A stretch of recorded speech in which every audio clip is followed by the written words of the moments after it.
Здравствуйте, сейчас я буду продолжать читать книгу. Yes, said Mr. Hyde. It may indeed be useful. Here too, in my address. You may need it one day. He gave the lawyer his address, which was in a poor part of London. Good God, thought the lawyer. Does Hyde know about Jekyll's will? Is that what he's thinking of? But he said nothing.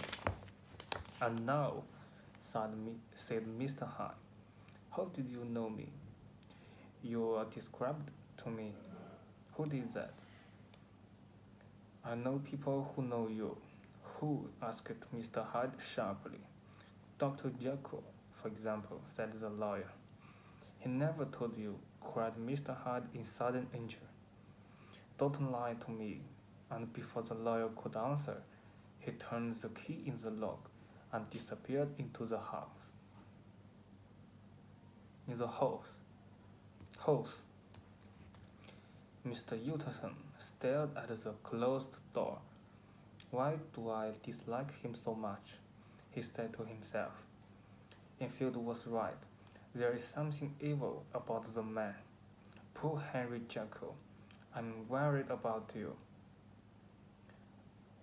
Your new friend will mean trouble for you.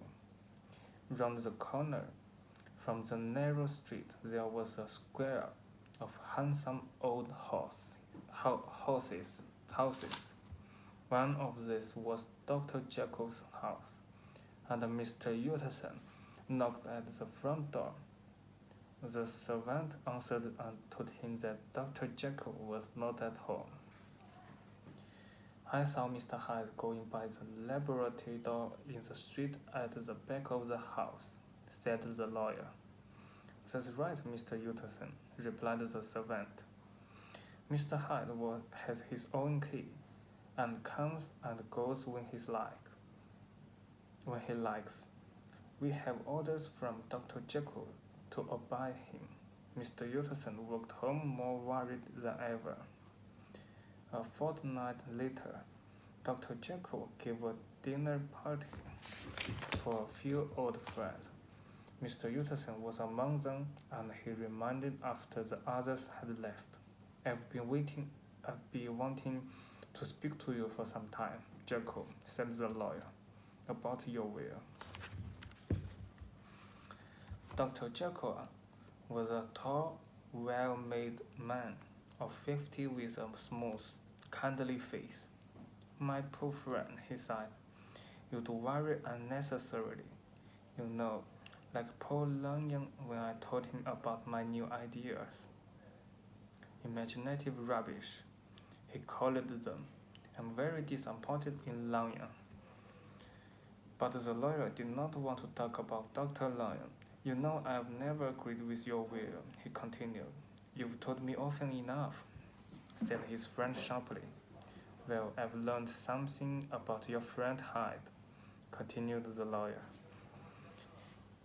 The color of Doctor's handsome face changed from pink to grayish-white. I don't want to hear any more, he said. You don't understand.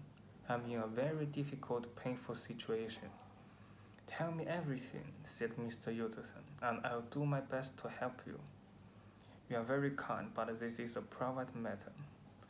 I'll tell you one thing. I can get rid of Mr. Hyde any time I want. You must understand, however, that I take great interest in poor Hyde. I know you've seen him, he told me, and I'm afraid he wasn't very polite to you, but I really do care about him. And if anything happens to me, I want you promise to make sure that he inherits my money. I cannot pretend that I shall ever like him, said the lawyer. I'm not asking you to like him, said his friend. I'm only asking you to help him when I'm gone. I promise, said Mr. Utterson sadly.